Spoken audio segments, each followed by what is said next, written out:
Hello जय हिंद दोस्तों। आशा करते हैं आप सभी लोग बहुत अच्छे होंगे। मैं आपका अमित सर। इस वीडियो के माध्यम से जो है हम आपको समझाने वाले हैं कक्षा 10 एक चैप्टर है पद्य में। ठीक है, काव्य में एक चैप्टर है समैया, जिसके लेखक या कवि कह सकते हैं क्या है, रसखान है।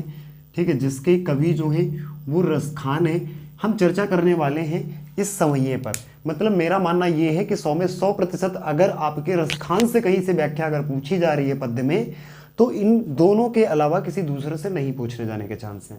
ठीक है, पूरी 100%, 100% कह सकते हैं कि चांस हैं कि अगर रसखान के समैये में से अगर कोई पंक्ति आपको देते हैं तो जो है ये दी गई पंक्तियों से बाहर नहीं देंगे। ठीक है, तो आज हम इनकी व्याख्या बड़ी आराम से समझने वाले हैं। ठीक है, देरी नहीं करेंगे, बढ़ेंगे अपने कंटेंट की तरफ, समझेंगे, क्योंकि हमारे पास समय बहुत कम है। ठीक है, क्या है 2025 के लिए वेरी इंपॉर्टेंट कह सकते हैं। ठीक है, दोनों व्याख्याएं हैं, अगर पूछी जानी है तो यहीं से आने वाली हैं। ओके, क्या कहता है कि मानस हो तो वही रसखान है।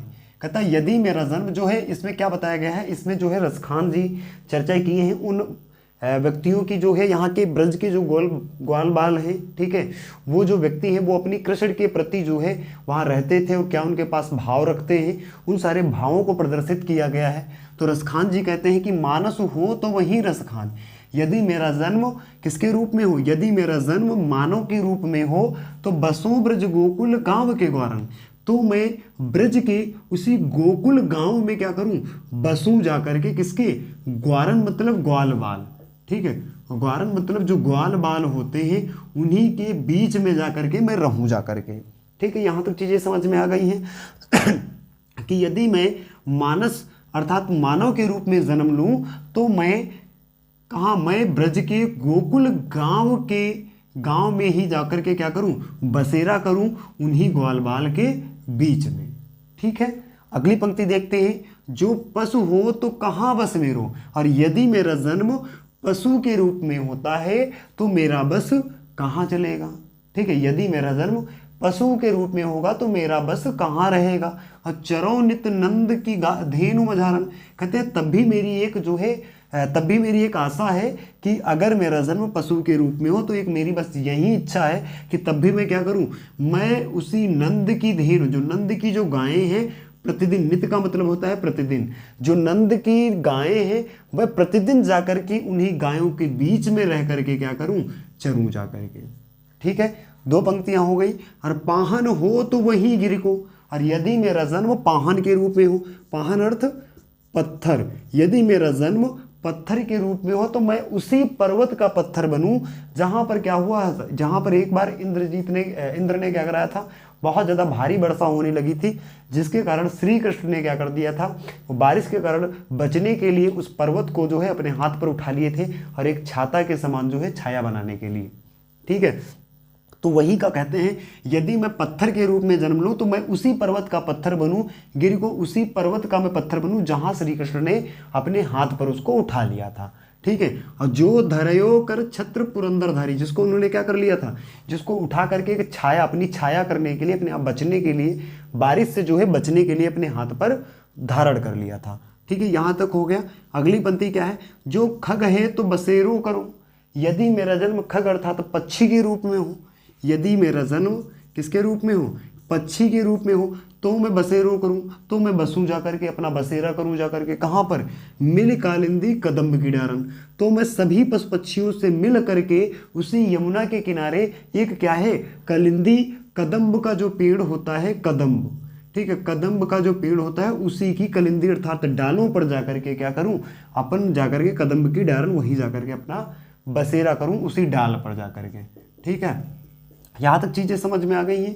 एक बार हम फिर से देखते हैं चीज़ों को फटाफट कि मानस हो तो वही रसखानी बसों ब्रज गोकुल गांव के ग्वारन, यदि मेरा जन्म मानव के रूप में होता है तो मेरी इच्छा ये है कि मैं वही ब्रज के गोकुल गांव के ग्वाल बालों के बीच रह करके जाकर बसेरा करूं।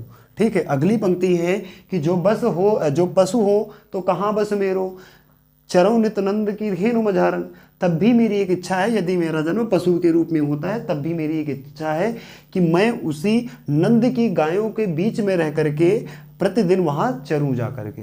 ठीक है। आगे है पाहन हो तो वही गिर को जो धर्यो कर छत्र पुरंदर धारण। यदि मेरा जन्म पर्वत के रूप पत्थर के रूप में होता है तो मैं उसी पर्वत का पत्थर बनूं जिसको श्री कृष्ण ने क्या कर लिया था, अपनी जो है बारिश से बचने के लिए छाया के लिए एक छाता के रूप में उस पर्वत को उठा लिया था, अपने हाथ पे धारण कर लिया था। ठीक है। जो खग है तो बसेरो करो मिल कलिंदी कदम्ब की डारन। यदि मेरा जन्म पक्षी के रूप में होता है तो मैं सभी पक्षियों से मिल करके उसी यमुना तट के किनारे जो एक कदम्ब का पेड़ होता है उसी की डाल पर जो है जा करके अपना बसेरा करूं। ठीक है। यहाँ तक हो गया। सभी को आशा करते हैं कि समझ में बहुत अच्छे से आ गया होगा। ठीक है। अगर आ गया है, अगर आपको नहीं आ रहा है तो थोड़ा सा एक दो बार रिपीट कीजिए, बहुत आराम से आपको चीज़ें समझ में आ जाएंगी। ठीक है। दूसरा देखते हैं, वेरी महत्वपूर्ण है, वेरी इंपॉर्टेंट है। देखते हैं क्या है कि धूरी भरे अति शोभित श्यामजू तय से बनी सिर सुंदर चोटी। इसमें जो है श्री कृष्ण की बाल लीलाओं को सखियों ने क्या किया है, इसमें जो है चर्चा की है। मतलब रसखान जी ये कहते हैं कि इस पंक्तियों में जो सखियां हैं वो श्री कृष्ण की बाल लीलाओं को बता रही हैं। ठीक है, समझा रही हैं। क्या कहती हैं कि धूरी भरे अति शोभित श्यामजू। रसखान जी कहते हैं कि सखियां कहते हैं कि धूरी भरे अति शोभित श्यामजू, अर्थात जो धूरी भरे मतलब धूर से भरे हुए हैं कौन, श्यामजू। श्यामजू का मतलब श्याम अर्थात कृष्ण जी। मतलब कृष्ण जी जो हैं धूर से भरे हुए हैं, वो अत्यधिक क्या हो रहे हैं, सुशोभित हो रहे हैं, बहुत अच्छे लग रहे हैं, सुंदर लग रहे हैं। मतलब श्री कृष्ण जी जो है धूर से भरे हुए अत्यधिक क्या लग रहे हैं, सुंदर लग रहे हैं, सुशोभित हो रहे हैं। आगे कहती तैसी बनी सिर सुंदर चोटी, और उनके जो है सिर पर एक सुंदर सी चोटी बनी हुई है। ठीक है। आगे कहते हैं खेलत खात फिरे अंगना, और वो खेलते जो खा भी रहे हैं और खेल भी रहे हैं। मतलब खेलते खाते अपने अंगना में क्या कर रहे हैं, फिर रहे हैं, भाग रहे हैं, खेल रहे हैं। ठीक है। आगे कहते हैं पग पैजन बाजत पीर कछोटी, पैरों में जो है उनके क्या है, पायल बंधी हुई है जो कि क्या कर रही है, बज रही है। और पीर कछोटी, उन्होंने एक पीला कच्छा धारण कर रखा है। ठीक है। दो पंक्तियां हो गई। अगला कहता है वा छवि को रसखान बिलोकत, और ऐसी सुंदरता को देख करके रसखान जी कहते हैं कि उनकी ऐसी सुंदरता को देख करके कहते हैं कि भारत काम कला निज कोटि, कामदेव भी अपनी कलाओं का, अपनी जो है अत्यधिक जो उनकी कलाएं थी, अपनी सभी कलाओं का क्या करते हैं, करोड़ों कलाओं का उस पर न्यौछावर कर देते हैं। ठीक है। और कहते हैं काग के भाग बड़े सजनी, हरि हाथ से ले गए माखन रोटी। और कहती हैं सखियां कि काग के भाग बड़े सजनी, कहती हे सजनी, हे सखी, जो कौवा था उसके बारे में मैं क्या कहूँ, उसके तो बहुत ही बड़े भाग्य हैं। क्यों बड़े भाग्य हैं, क्योंकि कहते हैं हरि हाथ से ले गए माखन रोटी, उसने तो हमारे श्री कृष्ण भगवान के हाथ से ही माखन रोटी छीन लेकर भाग गया, है ना। तो कहते हैं उसके तो बड़े भाग्य होंगे, उस कौवे के कितने बड़े भाग्य होंगे जो कि श्री कृष्ण के हाथ से माखन से जो रोटी बनी हुई थी, माखन से जो है रोटी वो खा रहे थे लगी हुई, उस रोटी को ही छीन कर भाग गया। उस कौवे के तो बड़े भाग्य होंगे, है ना। तो एक बार इसको भी फटाफट देखते हैं। क्या कहते हैं धूरी भरे अति शोभित श्यामजू तय से बनी सिर सुंदर चोटी।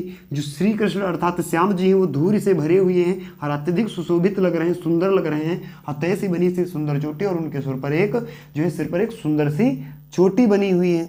और खेलत खात फिरे अंगना, पग पैजन बाजत की पीर का छोटी, और वो खेलते खाते अपने अंगना में जो है घूम रहे हैं। और पग पैजन बाजत पीर का छोटी, और उनके पैरों में जो है पायल बंधी हुई है जो कि बज रही है, और वो एक अपने शरीर के ऊपर क्या है, पीला कच्छा धारण किए हुए हैं।